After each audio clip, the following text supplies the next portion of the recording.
E isso não é escondido. Isso é uma coisa, nós estamos construindo um projeto que desde a sua nascença ela é assim. Quando a gente protocolou o estatuto, a gente protocolou um estatuto que a gente não é um centro democrático.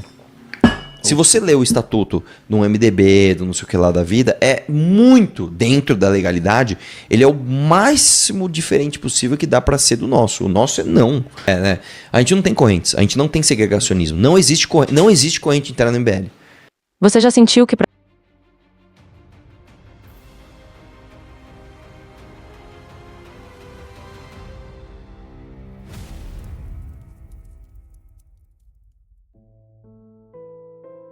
no MBL.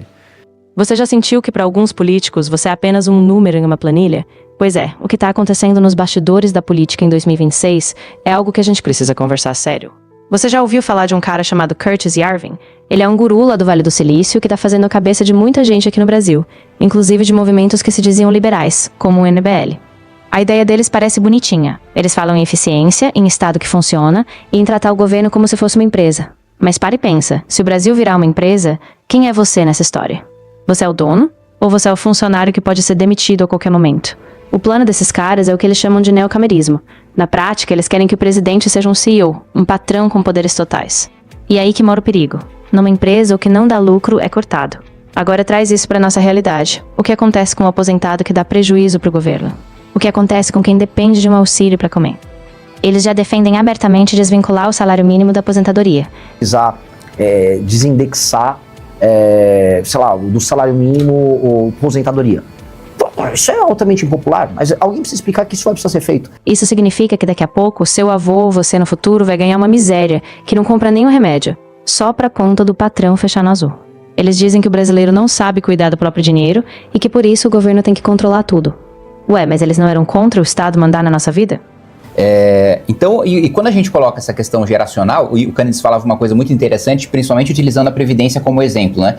Não existem direitos adquiridos sobre seres humanos, né? Por quê? E se eu te dissesse que para esse modelo de Brasil empresa, a sua palavra e os seus contratos não valem nada? Eles pregam o fim do direito adquirido.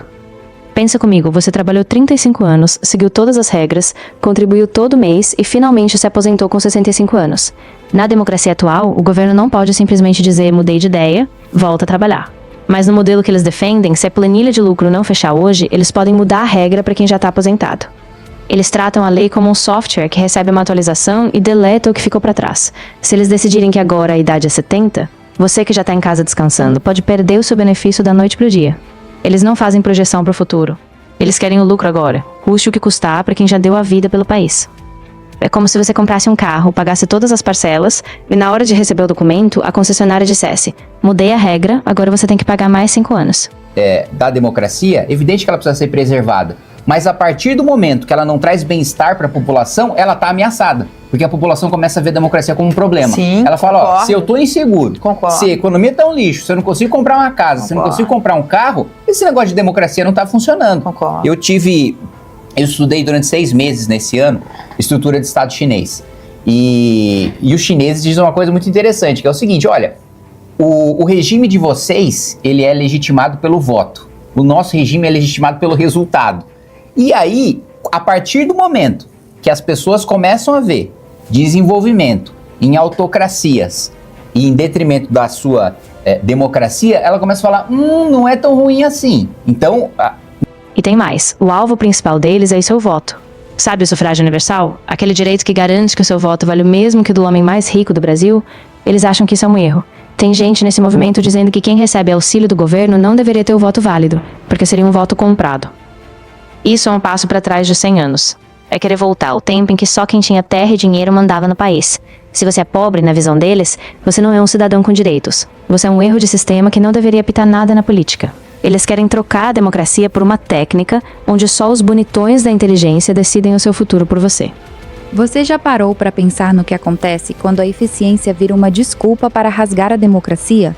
Nos bastidores da política brasileira, ganha força um discurso sedutor, recheado de palavras bonitas como modernização, gestão corporativa e meta de desempenho.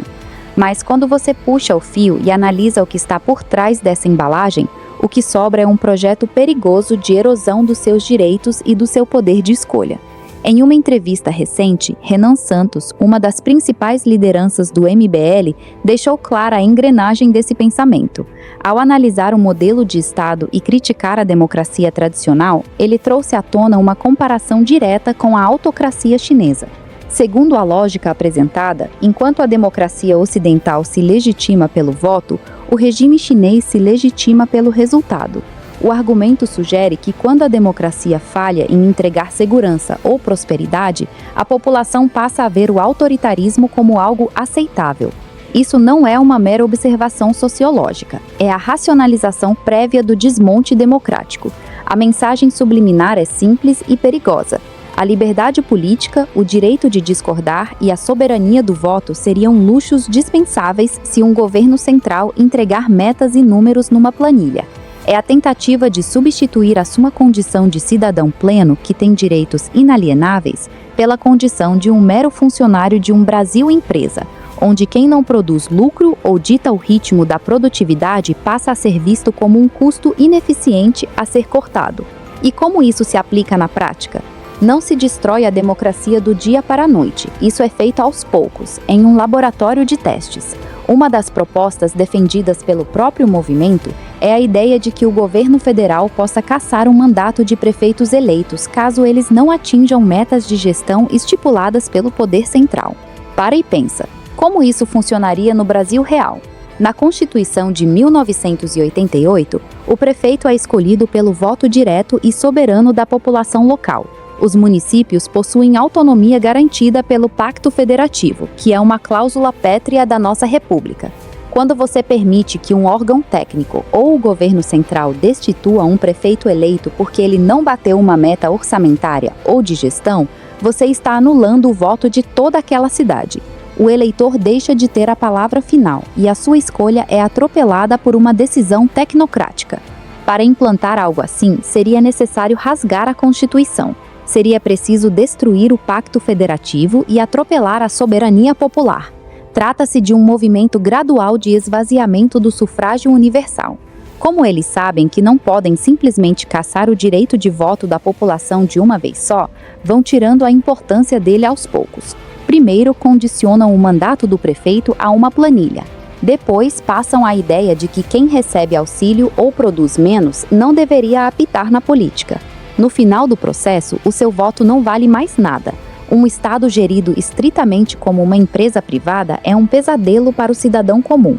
Em uma empresa, quando o caixa aperta, o funcionário é demitido e o serviço deficitário é cortado. Na vida real, o Estado existe para proteger as pessoas, garantir a dignidade humana e amparar quem mais precisa. A busca por eficiência não pode custar a sua liberdade nem o seu poder de escolher quem governa o seu município e o seu país. Não se deixe enganar por discursos que prometem atalhos para a gestão. Quando a eficiência é colocada acima da democracia, o preço final quem paga é você. E não para na economia. A coisa vai até para o seu corpo. Estão propondo até banco de DNA obrigatório para mães solo e pais pobres. Imagina o governo ter o seu código genético guardado só para ele poder controlar quem vai pagar a conta de uma criança, enquanto o Estado lava as mãos para assistência social. Inclusive quem redigiu foi a Glenda, né? Aquele projeto de lei. Do DNA? Do DNA. Ela de fazer teste de DNA. A Glenda vem dia 4. Ela é muito boa. Ela tá redigindo, né, esse projeto para fazer o teste de DNA. Não sei se vai ser obrigatório. Vai ser obrigatório? Vai ser obrigatório, pelo que eu saiba, sim. Vai ser obrigatório descobrir o pai da criança. De todas as crianças que nascerem de uma mãe solo. E assim, mas como é que vai fazer isso aí? Assim que a criança nasce, vai ser feito o teste de DNA na pessoa pra ver se o genitor, né, no caso, é realmente o pai. Ah, tá. Investigar todos os possíveis. Mas a mãe é solo? Cadê o pai? É pra todo mundo, né? É pra todo mundo. Pra todo mundo, todos os bebês. Todo mundo. Inclusive pra ter certeza que o pai... Não, vocês vão fazer teste de DNA em todos os homens do sexo masculino do Brasil. Sim. Não, os possíveis pais, né? Os possíveis pais. Mas porra. Porque, porra. inclusive do homem que engravidou a mulher, porque pode ser que ela tenha pulado a cerca e a genética ser de outro.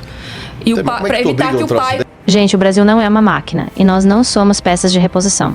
Uma nação serve para cuidar das pessoas, principalmente de quem mais precisa. Se a gente deixar a política virar um negócio de acionistas, quem não tem dinheiro vai perder o direito de ter voz. Abre o molho. Nem toda eficiência é boa se ela custar a sua liberdade e a sua Sobre as dignidade. pautas do O que dia a você dia, acha eu queria disso? voltar um pouquinho nesse assunto.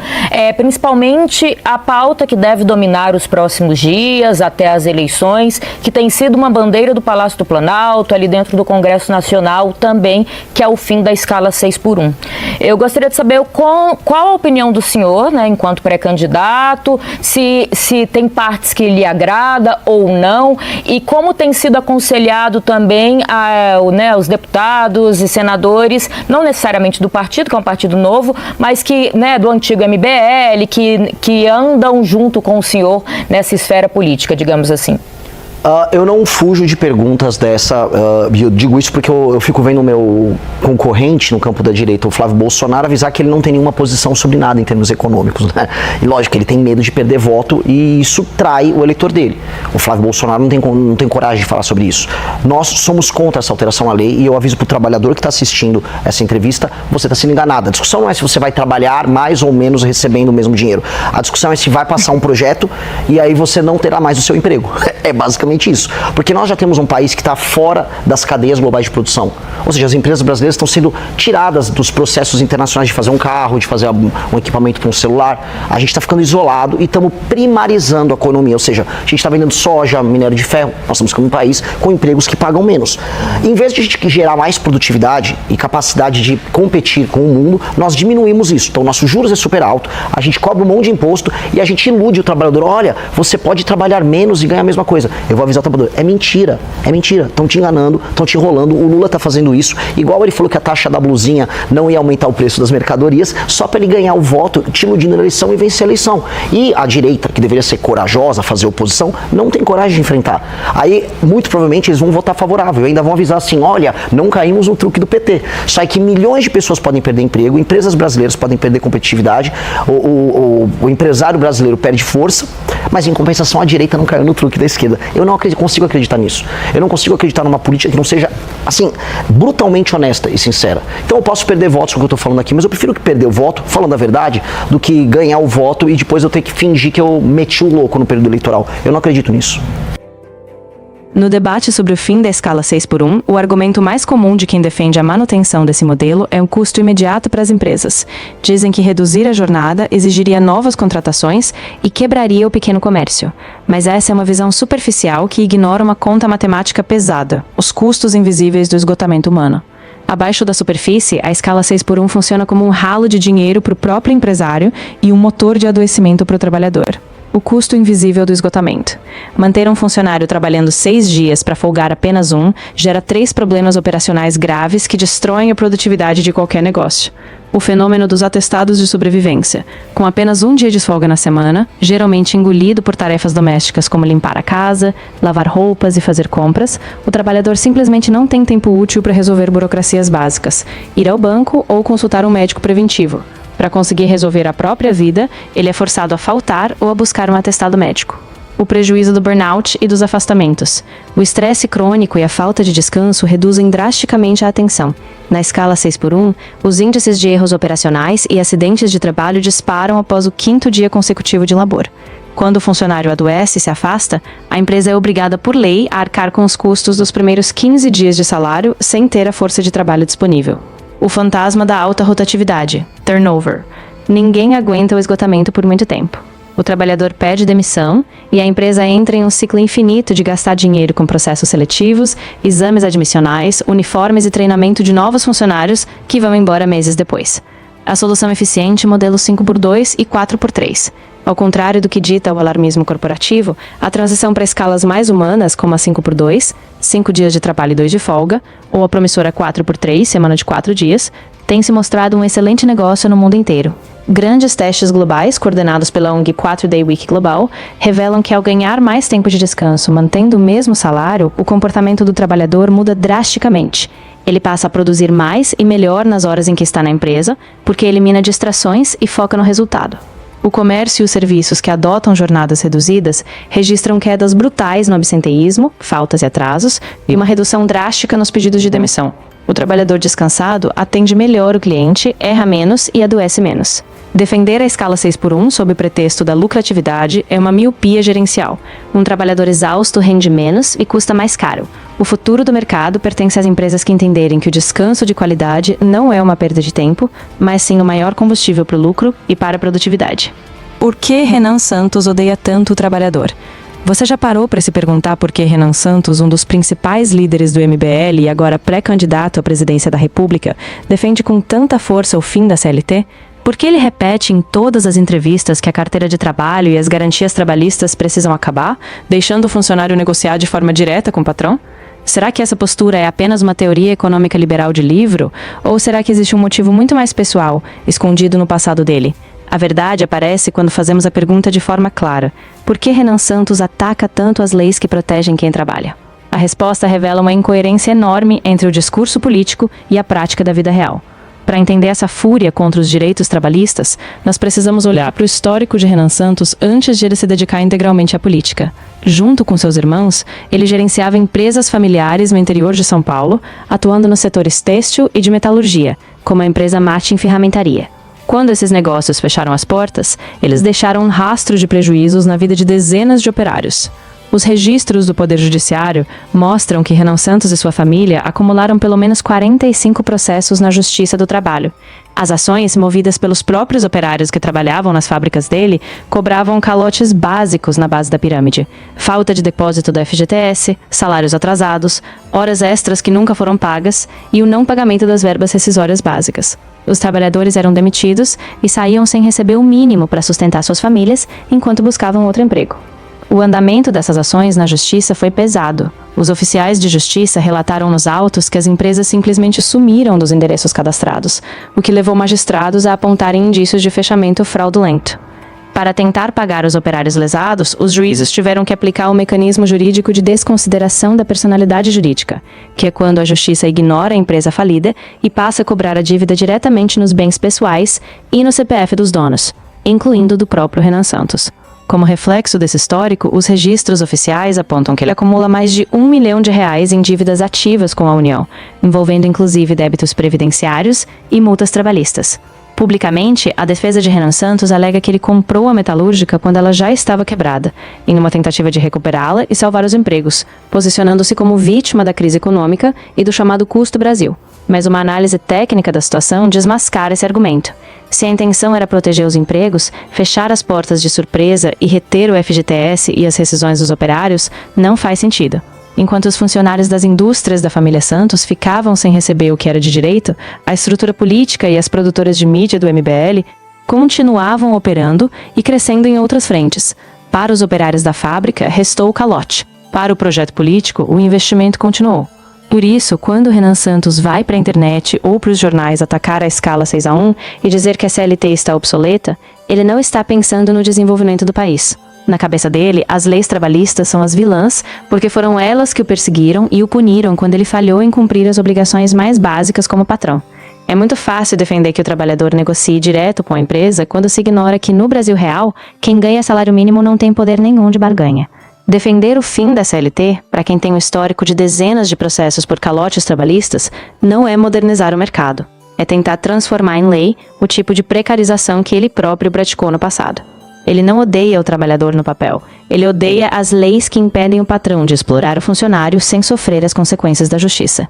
Fique de olho em quem defende cortar os seus direitos, porque geralmente essas pessoas são as mesmas que não conseguiram respeitá-los quando tiveram a chance.